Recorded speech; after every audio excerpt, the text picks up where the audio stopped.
Okay, as we get this video started, let's just say we did the majority of this video intrude on a public tour on the slave plantation. Now, towards the end of the video, you are free to fast forward to watch, is our private tour of the slave plantation.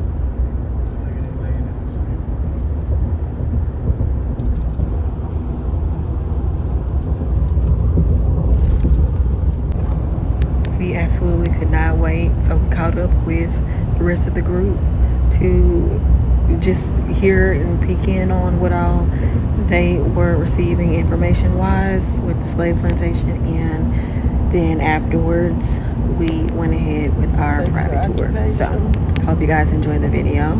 Stay tuned.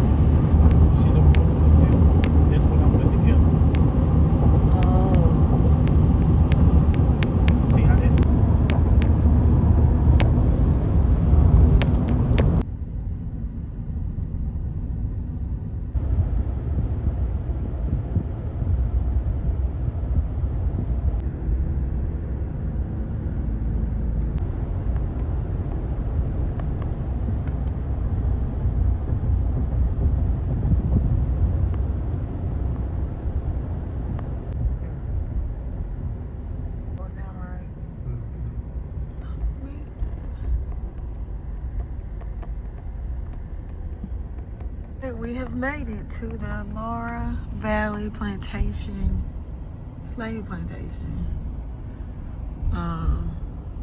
To gather up some history on this particular area, because we see there's a lot of history that's still standing. We were granted special access for a private tour.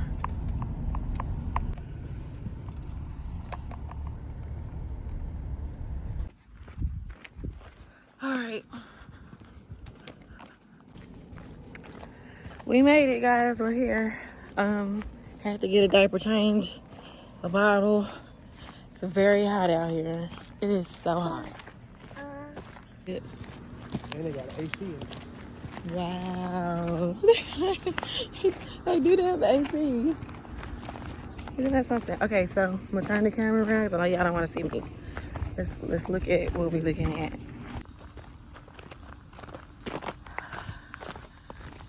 Thibodaux, Louisiana. Wow. Okay, so apparently these are some slave houses. The story behind them, we came to find out. One thing, well, I don't know if we want to just talk about that now, but we'll talk about it when we get in front of it, about what movie was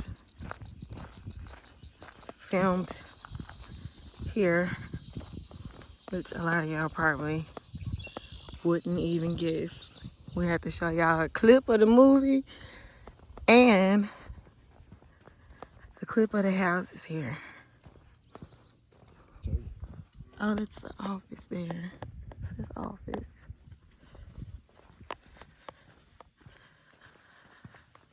Is this where most of them, most of the content creators come down this way? Yeah. Cause we walking on a highway. Look at the bluebird. I mean the red bird. Y'all know what a red bird mean, right? Yeah, that's right.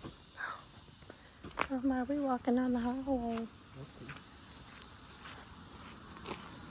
And I would wear these. I should have had my steel toe boots. Well, yeah, it is hot.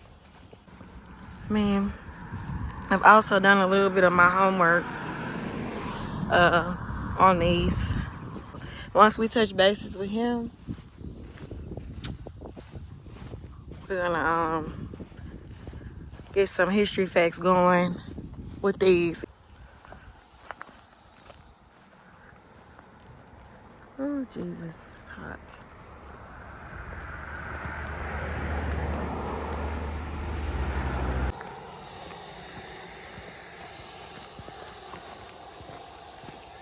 Baby, it's cooking out here. Ooh, it's hot. It's so hot.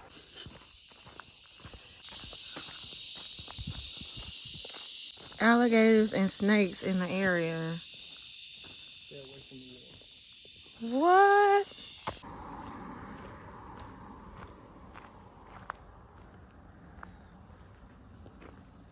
Ooh, my phone is hot.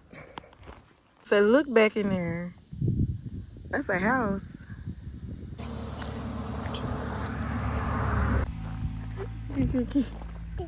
So what's up?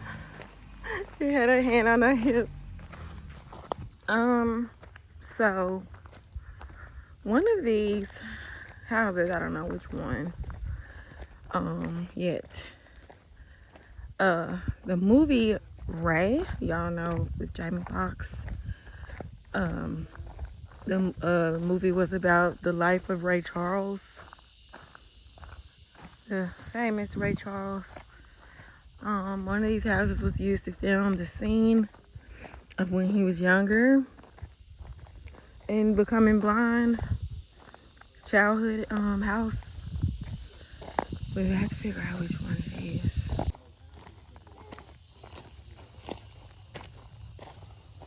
Quarters.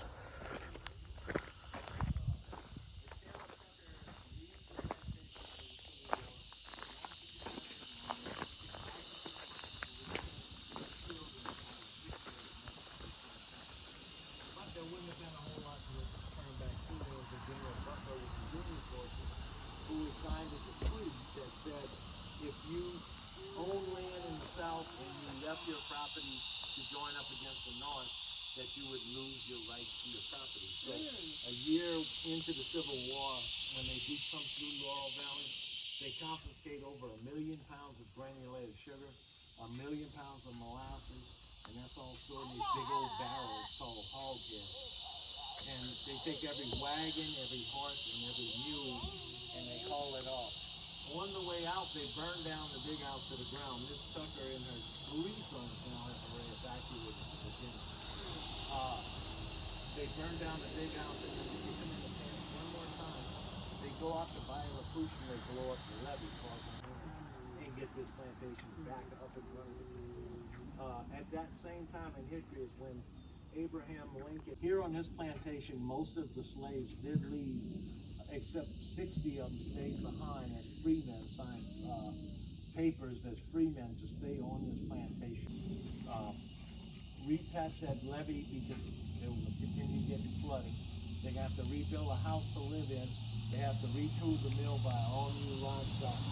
And the fields that have been planted with sugarcane are now shrubbery, so they got to clear the land. So without can't deal with it, they sell the land to a guy by the name of Bruce Warhol. Hey, are y'all the ones I spoke to earlier? Yeah. Okay. The Tucker family boys come back. They can't do anything. They sell the land and go back to Virginia. The Birch Wormall, a local businessman, comes along here and he has a few big ideas. He's gonna build a railroad using Chinese workers. At that time, Reconstruction in America, you got people coming in from all over. There were Chinese that were here just for one thing, and that was to crisscross America with railroads. They do that, and after they finished doing that, it took them 1.5 years. They asked, can they take a break from railroad building and stay here on the plantation and work alongside the former slaves that stayed behind? So now you have a workforce of about 100-something people, but that's not nearly enough. But it gave Birch Wormall the idea that immigrant people are going to be the ones that's going to get this back up and running. So he goes to New Orleans, and that's where he recruits some Italians, some Sicilians, some people of color from the Caribbean who are free now to come work, and they come here, and you have a big enough workforce to get this plantation back up and running again. His next big idea is, listen, doing all that, he became financially, he overextended himself. He becomes bankrupt, and plantation was owned by Wilson Lepine and Frank Barker. They had been admiring how the railroad had really made this a very prosperous plantation. So they buy it with the intent of building a railroad that would connect their plantation to this one. And by this time, there are no Chinese people here to build that railroad. So they tap into the Irish indentured servants that were here, who were treated almost as poorly as slaves, or even more so, because the plantation owner didn't own them. He was paying them money to do the worst task on the plantation. Digging the ditches, digging the canals, building this railroad through swamp that's neck deep in water, filled with alligators and snakes and mosquitoes. A lot of these Irishmen didn't make it through it. They died of yellow fever and malaria. At the end of the project, when it was all said and done, if you ask Frank Barker and Wilson Lapine, they would most likely tell you it was a complete success. If you ask the Irish indentured servants who had to build it, they would say we lost a lot of good people doing that. However, it put Laurel Valley into its golden ages, where there was over 350 people from all over the world basically living back here and working together as a community to make Laurel Valley what it was then. And we're going to put that history lesson aside and continue down the road and do a little bit more sightseeing. And we're going to be stopping right here in the shade if you want to support.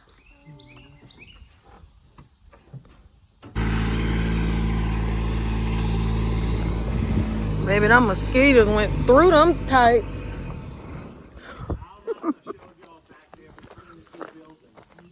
It's not an authentic outhouse that was built for tours, but look in the trees right here, there is an outhouse. And people would ask, why would somebody build an outhouse in all the trees like that? Well, the outhouse came way before the trees. It was the hole in the ground that fertilized the ground and made the trees grow up. And if you look across the street, you see the same thing. There's one laying on its side right there and a big old cluster of trees. So wherever you had a hole in the ground with all that going in there, it was going to fertilize the ground and make the trees grow. Now, later in the early 1900s is when cement becomes more available. And if you look this way behind you, see that culvert on the ground? That would be an outhouse floor with the toilet, and they would build the outhouse around, on top of that, and there would be a cubicle, and in that cubicle would be holes where the liquid could flow out and the solids would settle into that, kind of your first day septic tanks. A little bit more sanitary than an outhouse with a hole in the ground, but still not very cool. Now, we lost a lot of houses here due to Hurricane Ida. We lost 8 houses. One right here, 2 right there, another one right here, that's 4.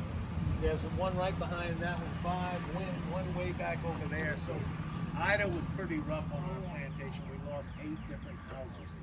But if you look at these houses still here, these houses were put together a lot stronger than any of these shotgun housing or any what we call the Creole T housing on the other street, which is where all the upper echelon, the people who were the foremans and the guys who ran the mill, that would have been their family housing over there. And these houses were built a lot stronger, and they're the ones that were built first, and they're still standing stronger than the others. So. All right, we're gonna continue just down this way a little bit. Man, them mosquitoes, man. He was just talking about malaria.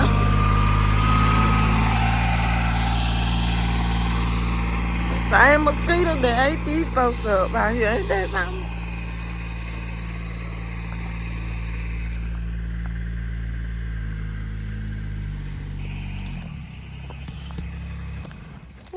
They was a bit stronger back when they came and moved it. This street right here, I like to refer to as Hollywood Boulevard, because there's been 29 major movies shot here on this property, and this street right here is the main drag part.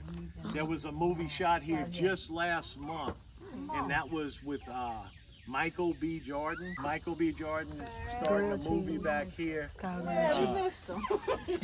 it was called Grilled Cheese, yeah. which they most likely changed that name. Yeah. But Grilled Cheese is about cotton picking in 1830. 1939. And it's going to be about vampires, cotton picking, and 1930. So they had cotton on all these front porches a few weeks ago. They covered the whole road with red dirt, which all had to be scooped up, and new limestone had to be put down. So they went through a lot of trouble just to shoot a movie back here. But also another major motion picture that was shot here 24 years ago. That house over there, that's not an original, that's a movie prop. And 24 years ago, and I'm gonna give y'all all a shot at trying to guess what movie that was. And I'm gonna give you a hint, there was no slaves involved in this movie. Ray. Good answer. Ray Charles was filmed in that house over there. And if y'all watch that movie, that's gonna be the house that Ray Charles was a little boy.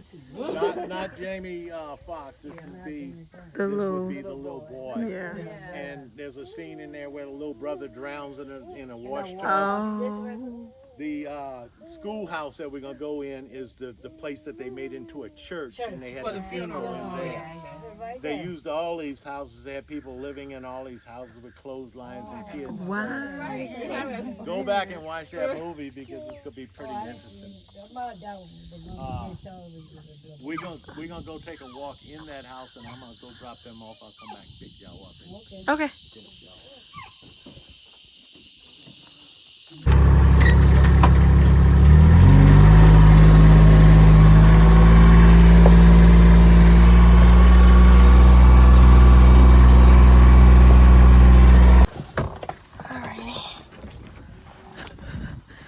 Gotta get some pictures, babe.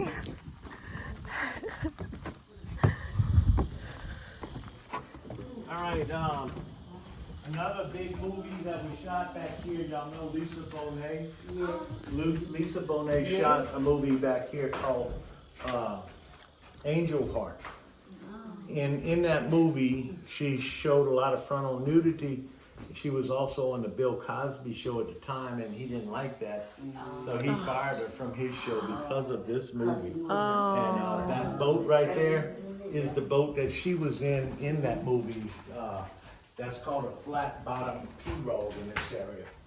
And they show pictures of her going through the swamp in that particular boat. What movie that was? Angel Heart. Now, other movies shot back here would be An Interview with a Vampire. It was filmed on some of the porches here.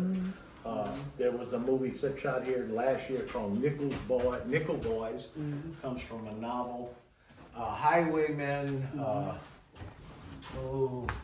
Place to Die, A Gathering of Old Men. There's been a whole list of them, along with a lot of music videos and all kinds of videos shot back here. Wow. But this house was built by the movie crew from wood that they gathered here on the plantation. They wanted to film in that house, and when they set up the camera work, the floors were so spongy that when you'd walk across the floor, it would wobble and it would shoot the whole scene. So they used their own lumber to build the bottom, and then used our lumber to make it look like one of ours. Wow. If you notice right here, this wall is one petition from there to there. All that can be taken out to put cameras shooting in, and that's when they shot that iconic scene in Ray Charles where he's looking for something he dropped on the floor, and he can't, his mama won't help him, and then he hears a hummingbird coming from out that window, and that's what gives him his bearings, and he finds what he's looking for. So yeah, all that, go back and watch that movie. The other ones you don't see that much, but that movie, yeah, you really get the feel that I was in that house. I know where that house is. Wow. Notice the steps, how those steps are only 24 years old and they look like it's rotten wood. Well, they actually took a chainsaw and whacked up the edges just to make it look like they were old. Yeah. And like I said,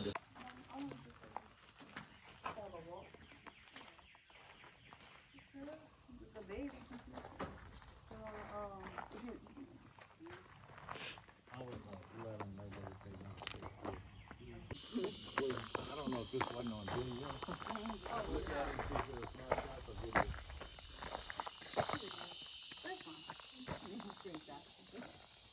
Okay, y'all good.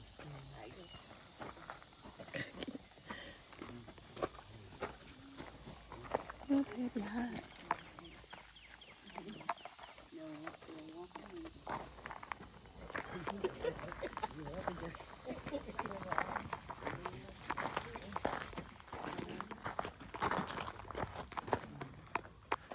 And I'll be up there in just a few minutes, and we're gonna go through the schoolhouse and look at all the pictures in the museum there. Okay. Then I'll get, after they're gone, I'll give y'all a little bit more Okay. of what's going on. Okay? All right. Thank you. All right. All right, y'all.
One of these we can go into? Mm-hmm. Which one is that? Closer to the bathroom. Oh, I see. Oh. But I'd be scared to be out here at night.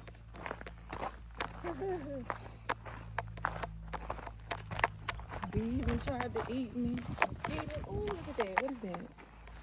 It's big. Mine looks like a cricket.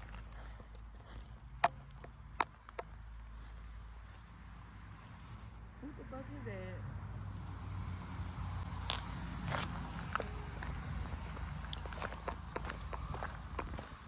Like, in nature, I love nature. But it's that bite that it keeps me off. Oh, another one of them things. It's nature. But only the critters don't bother you. Y'all be good, but they like to come see you like, what you got going on? And then you got to Is this the closest one? what? You want to take my picture? Ooh, wee. And what the hell is that thing? It's the outhouse. I thought he said it was in the trees, the outhouse.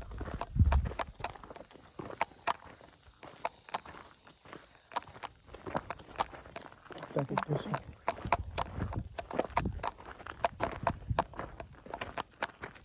If it ain't, we finna find out. You can't go in there, huh? Yeah. I'm talking about that one right there, baby.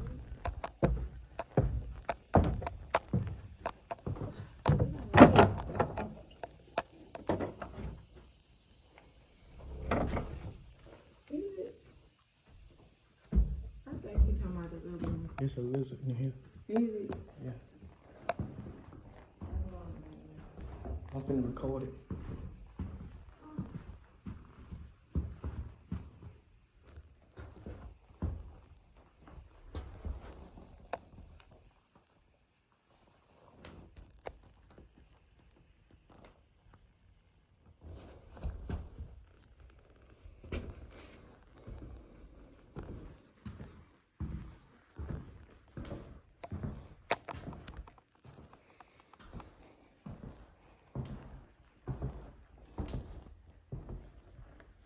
You come in here. You come in here.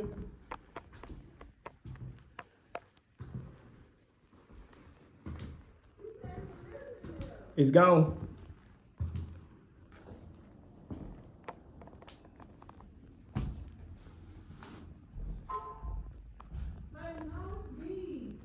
What about?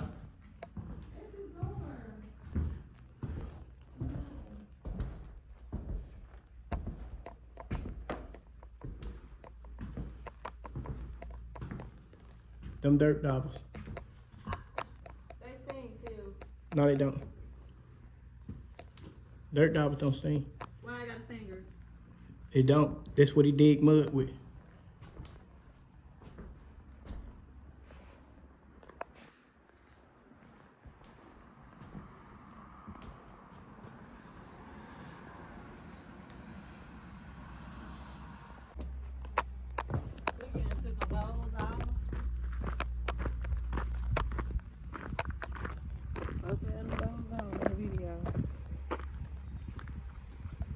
Messed it up. Is that him? Mm-hmm. I think he was talking about that one. No, he wasn't.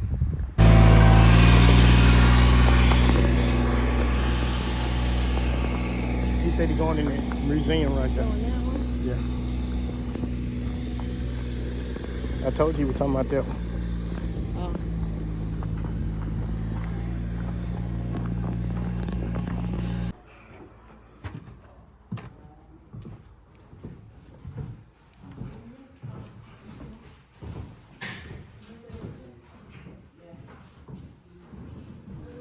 These are pictures of the mill that we just saw in the back. That was maybe 30 years ago.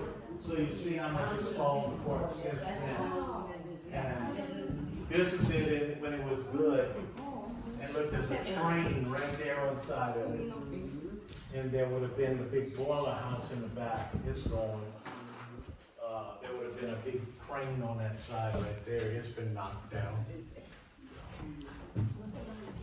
This would have been the full stock harvesters in the beginning. Now they use a billet harvester that cuts them each in 8-inch lengths. And that's what gets sucked into a machine and blown into a trailer that's following alongside of it and brought to the mill that way. It's also, that's the way they plant them now. They fill up that machine and there's a planting implement that runs through the field and it spits those 8-inch billiards into the ground. And wherever there's a ring on that billet, it's gonna grow another stalk of sugar cane. So it takes away from having to dig a 6-foot trench and bury it and then cover it back up. This machine can run through the field spitting those things in. It's done in no time.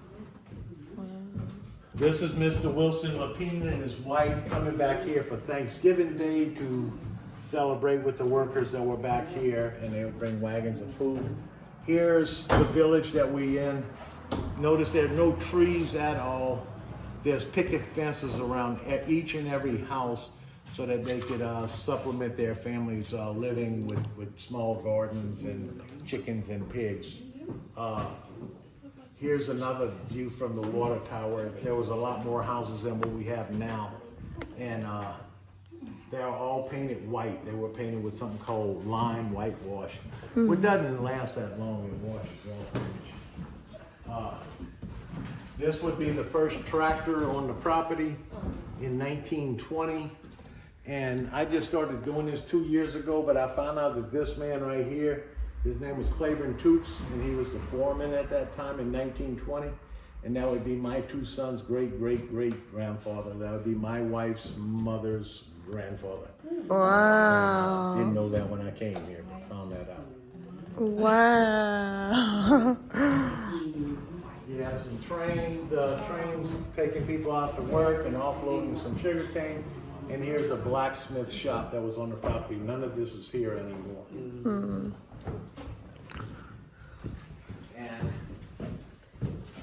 we met at the store in the front. We're in the village. This is 1,200 acres of plant sugar cane here. And then they own the other plantation, like I told you on the story. Melodia Plantation is about 3 miles this way, and they own 800 of plant cane there. So 2,000 acres of cane that they harvest each year, and that's how they make their living. Wow. So. And this is the type of barrel that sugar and molasses was hauled in. Other than this is a whiskey barrel, 55 gallon.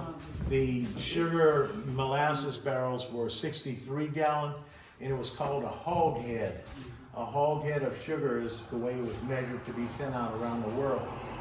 Hog head was a U.S. measurement name. They did make a barrel even bigger than the hog head, which was 63 gallons. This was 126 gallon. And the U.S. measurement name for that barrel was called the buttload. That's where that saying, like I drank a buttload of beer last night, drank 126 gallons of beer. So that brings it to an end, guys.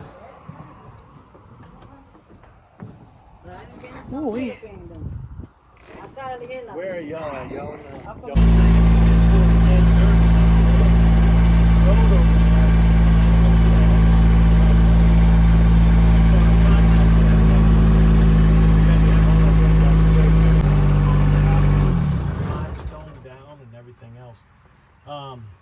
So I was out here for 2 weeks, and boy, the movie people pay good money. I was getting paid over $25 an hour just to ride around on this, not do any of the work, just watch them work. But it was part of the contract to have somebody representing the plantation. So I wish that would have gone on for a lot longer. I was making good money doing that. But anyway, it was a guy by the name of J.W. Tucker who came back here to establish this plantation in 1830. He came along with 23 slaves, and during the course of, he only lived 20 years after he got here, he died of a cholera outbreak. During that time, he increased his slave population all the way up to 130. When he died, there would have been records showing that he would have built 13 of this style house right here called a double cottage slave house. Y'all been in this one already? So there would have been 13 of them in a straight row. 7 of them have been removed to put that shotgun neighborhood that you see back there right now after the Civil War. These kettles that you see here in the yard were the kettles that they would have used to make the first granulated sugar. Each plantation, and there was maybe 60 of them along by Lafourche right here, all would have had a series of these type of kettles, about 8 in a series, starting with a big one to a smaller to a flat one, where they would finally, at the end of the process, pour it out, and it would be like candy. You know, it would come out real sticky, and then it would harden. And the next day, they would take a sugar hammer and a sugar axe and break it up, and then they would run mules over it, pulling weights that would crush it and make it into what they considered granulated sugar at that time. Now, later on in time, they come up with these centrifuges that spin it with a steam engine that separates the molasses from the sugar. And that's the way it's basically still done today. Now, this big house right here wasn't here then. It was over there in the yard by the plantation. It was a schoolhouse. Miss Lapine was an educator. After the Civil War, they saw all these immigrants coming here, and none of them spoke English, so she wanted to teach them to speak English. At least if she could do that, maybe they can go across the bayou and get an education in the public school system. So this Y'all was... built this here? Y'all That was... moved it? It was moved here. It was over there by the plantation house up until Hurricane Betsy, which was back in 1964. And it got knocked off of the brick pilings it was on over there. So when they picked it up, they dragged it across and put it right here. And it's in pretty good shape. We still kind of have wedding receptions and family reunions are held here, and they use that as the building. So I was telling them that these houses are 180 years old. They were the stronger built buildings on the whole property. They're in better shape than some of these other shotgun housing or even the Creole teas that the upper echelon would have used on that back row over there. And people 70, you had people living here, and that would have been, once the slaves were gone, the immigrants would have come in. Once the immigrants were here and had children, when their children got old enough, they didn't want to stay on this plantation, so they would leave this plantation and go take jobs in the city of Thibodaux, running barbershops and grocery stores and restaurants. And still today, if you rode around Thibodaux, you would see names like Politz and Bolello, and those are Italian names that came here. Their parents came here to work in these fields. These houses were lived in all 1970, and there was electricity added to them, but never any indoor plumbing. It was only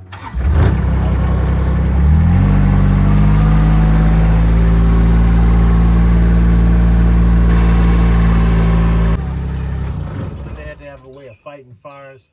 In the pictures I just showed you, it showed where there's fence around every house, and that was because they all had pigs and chickens and small crops to help supply their families with. This house, if you notice, there's a sign, beware of bats. That's not just a joke. There is actually bats living in that house. So at night, they come out and eat the mosquitoes and all, but they sure make a stinky place inside. So we don't go.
To have a picture of one of these houses with the moon right over it, like at night, as they broke away from the picture, and the moon was over here. So they actually got a crane and took this big 20 by 20 sheet of mirror and hung it from the crane and picked the crane up so that it looked like the moon was right there, and took the picture with the moon where they wanted it. Wow. So they actually moved the moon right into the picture the way they wanted it. Wow. You would think they could do any of that with AI now, you know, you could do all right. that stuff.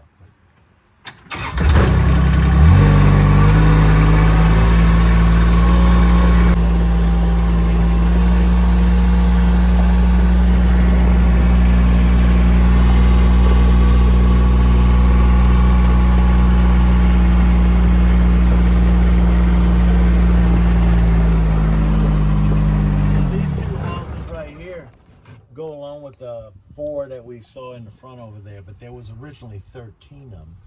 But when J.W. Tucker first got here, he put the slaves to work clearing the land. He was having his house built, he was having a dock built, and he was having a mill built.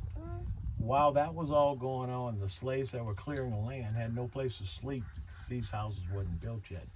They were sleeping on the ground in the woods, you know, day by day as they cut trees down. It does get around after 4 or 5 years that he builds 13 of these for them to live in. And at this point, you have 10 people living in each one of these houses. That would be men, women, and children, not necessarily of a family unit, being housed almost like livestock would. Wow. We were excited about a month ago because we finally had an intern go into the courthouse and dig up the records on the bill of sale of slaves for J.W. Tucker, and disappointed after that because we found out most of the names that were on those bill of sales were simple names like Big Sue, Lil Sue, Bob, nothing with a last name that you could actually say this is the family that this would have been. So we thought we were going to get more of like a in-depth name where you could maybe trace it back to people that comes out here. Yeah. The names were more descriptive as far as their color, if they were dark black or if they were a lighter black, or they even had names like a griff would be a mixture of a black, white, mostly white and black, and they were called griffs. There was mulattoes, there was different terms used to describe, and they would always attach the darkness of their skin and stuff like that. So it was interesting to read, but you couldn't trace any of those people back.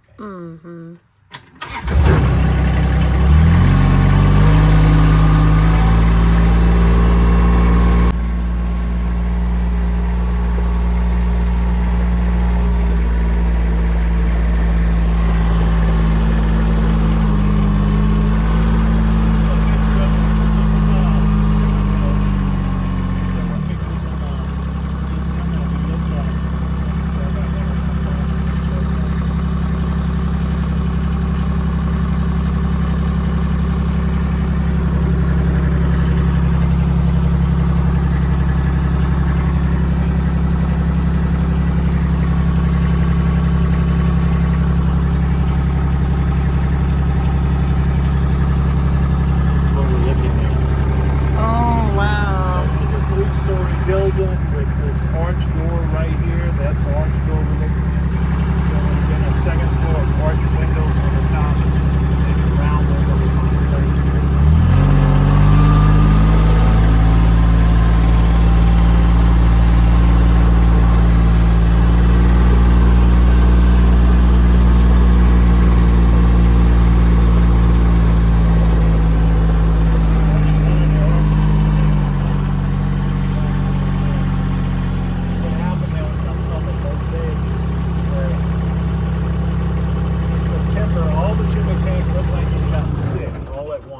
From looking green and healthy like what you see it today, and it started looking like it was dying. Save the crop, and when they did that,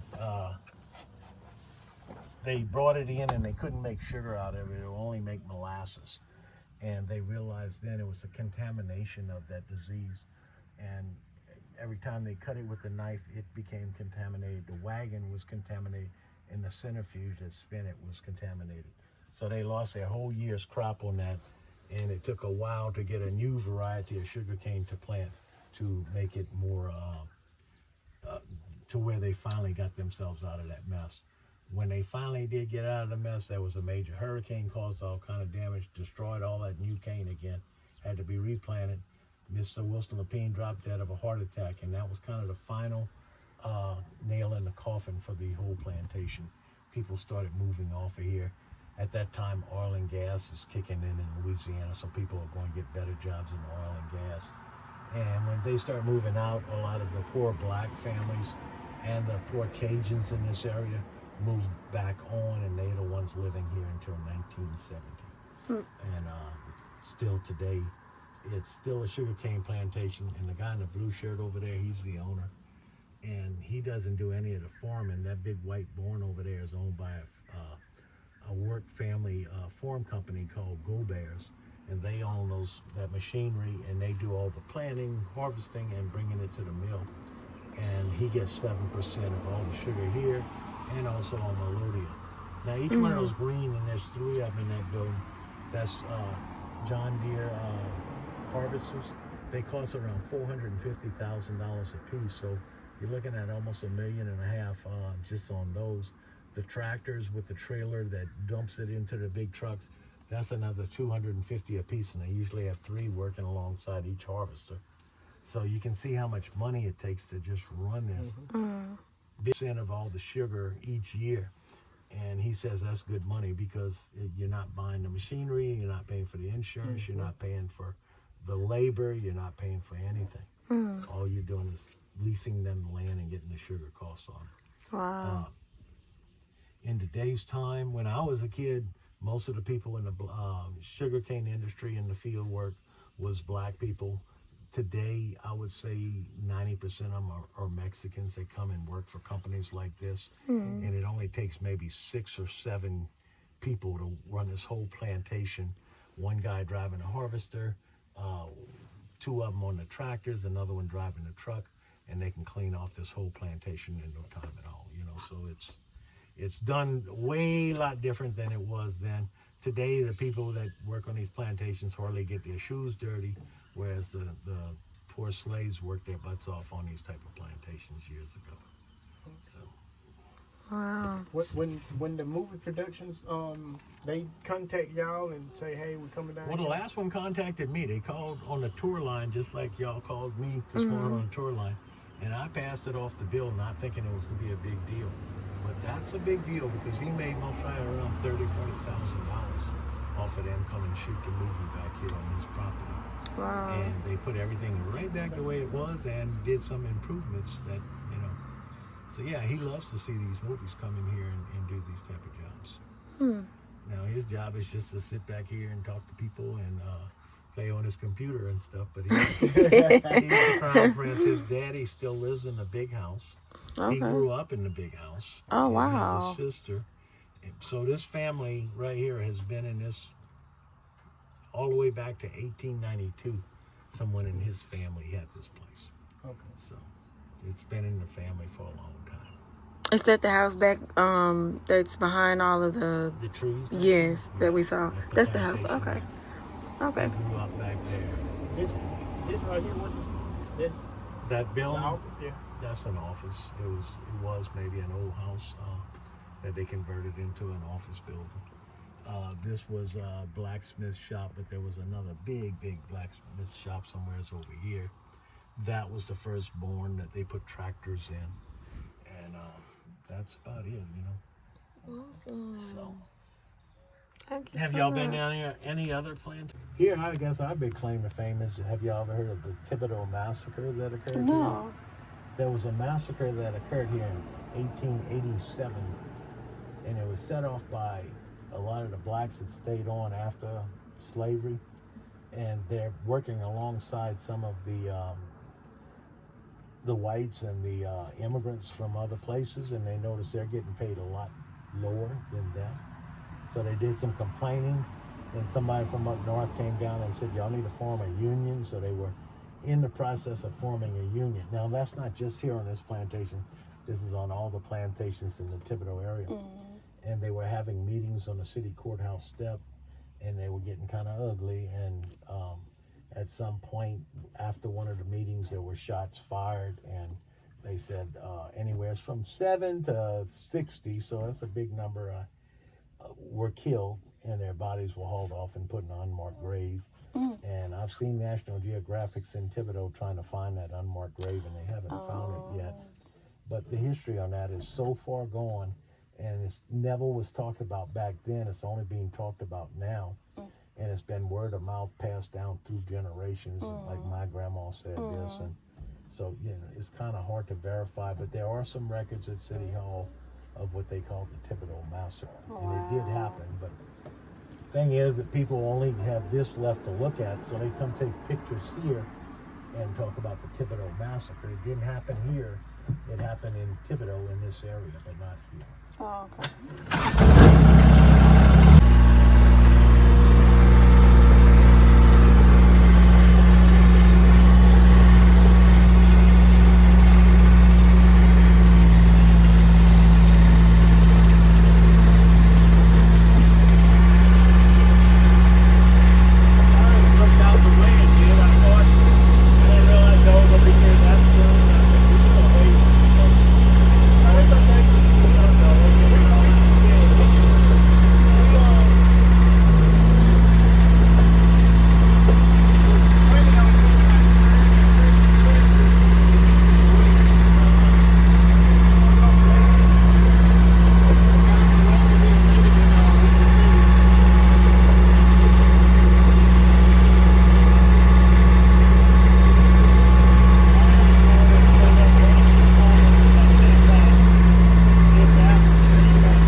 The sun done went down for a second. Where y'all heading after this? Y'all don't have any other big plans? No, sir. We just get something to eat and probably head back to Louisiana, towards Monroe, Louisiana. Monroe? Yes. Oh, y'all got a ride to go. Yes. We came here just for this. All right, well, it was nice meeting you. Nice meeting y'all. Oh no. All right, thank you, sir.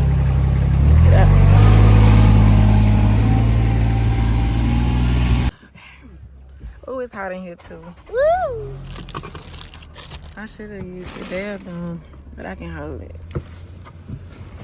So we got the cooler here. Ugh. Okay. You think she needs some water? I think her bag up there.